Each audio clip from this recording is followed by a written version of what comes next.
Hey guys, this is Legoman 2005, and the War for Cybertron Siege show has come out on Netflix, and this is my review of it. So first off, the story. The story is pretty much just how Cybertron fell and the Autobots leaving Cybertron and stuff like that. I thought that it was really well executed, and it doesn't have any real filler episodes. Like, you know how if you watch a TV show, like, let's say, I don't know, Craig of the Creek or something like that. Like, you have story episodes and just sort of episodes that don't really connect to the story, like filler episodes. This show doesn't really have any of that. Now, what's really cool is that it takes a lot from G1 with, like, a few references. Like, the first episode has Bumblebee and Cliffjumper scavenging for Energon. And that's what happened in the first G1 episode. And then they go off Cybertron to Earth. Not for the same reasons that they do in this show. But yeah, so the story was really good. Characters, I thought were executed greatly. Well, good. Optimus Prime, I thought was executed pretty good. I liked that he's not like the perfect leader. You know, we always see Optimus as like this perfect leader. Nobody questions his authority. Like, he's all gung-ho and stuff like that. Well, you kind of get what I mean.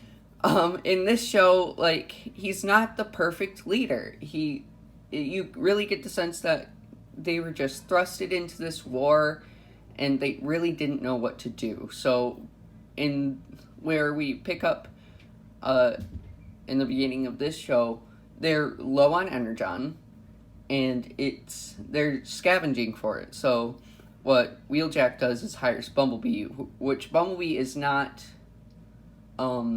a Autobot in this show. He's not a Decepticon, but he's not aligned with anyone. He's just kind of surviving, pretty much. Like, he's a scavenger and stuff. So Wheeljack hires Bumblebee to scavenge for Energon, and he finds it and stuff like that.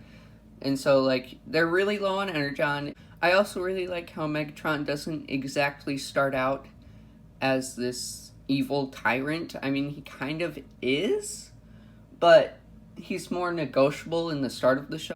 Throughout the course of the show, he just kind of gets more evil and stuff.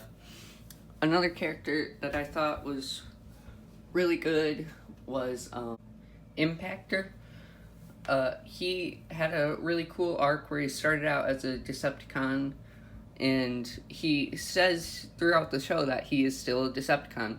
But he gets crushed by some, like, rubble, and then Ratchet, who is also not aligned with really anyone, fixes him up, and he has this really cool relationship with Ratchet and stuff. And he gets a cool arc where he pretty much still wants to be a Decepticon, but he doesn't really know what he's fighting for anymore. And that's really cool, I think, where you get a Decepticon pretty much by heart, but he doesn't know, he can't really follow what Megatron is doing in the show and stuff like that, so he was a really fun character. Now, the voice acting I thought was pretty good for the most part. I really liked the voice actors for, obviously, Megatron, Optimus, and Wheeljack's voice actor was really good. Starscream's voice actor was really good too.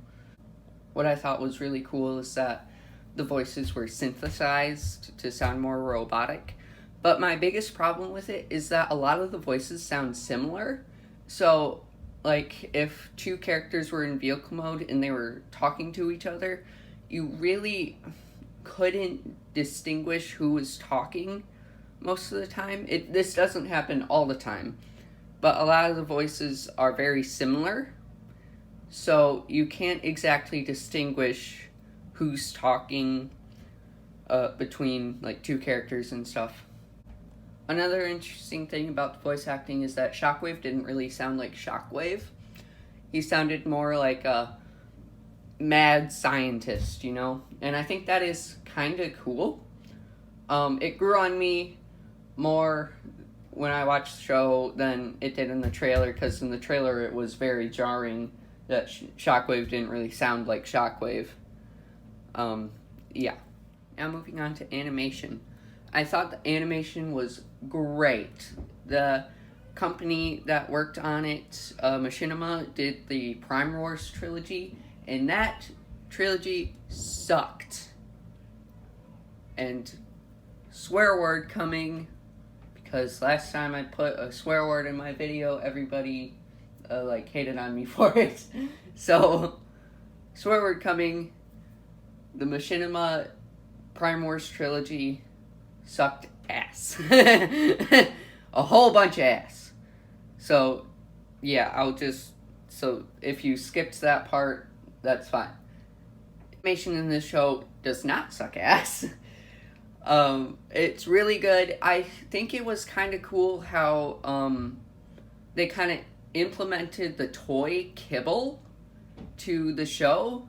Like, let's say you have your Thundercracker figure. Oh, sorry.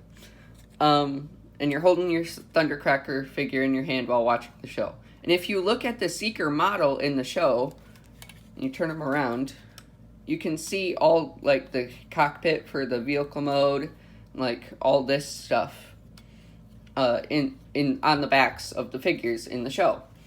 And what's also cool is that you can kind of see some of the hinges in the show as well.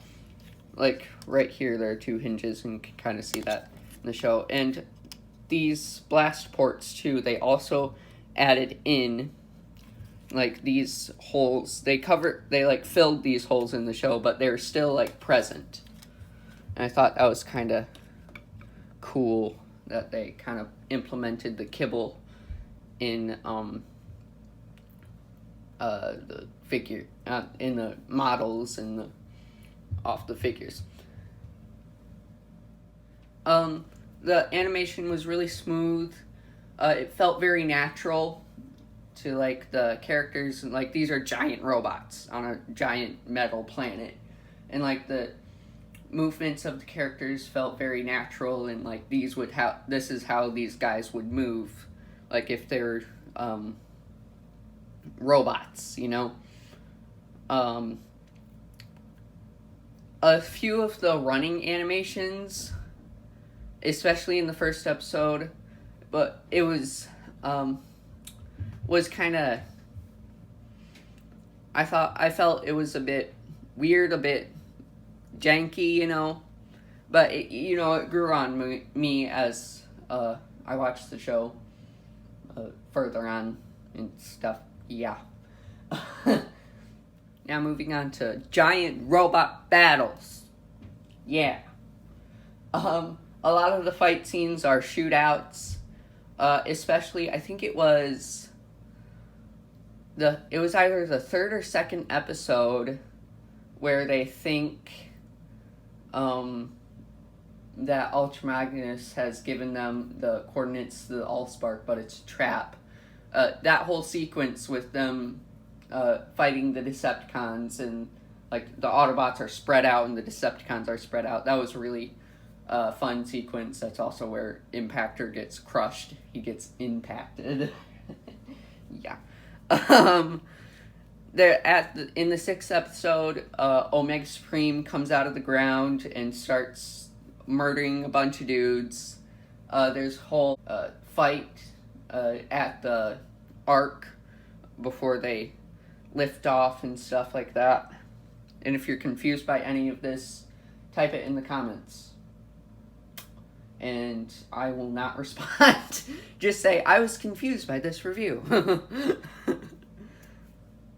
So, I think that's pretty much all there is to say for the War for Cybertron Netflix series Season 1. There are only 6 episodes, unfortunately. but 6 episodes is enough. Like I mentioned, there was no filler episodes and stuff like that. All around great show. I loved every second of it. And yeah, this has been The Lego Man 2005. See you next time. Bye.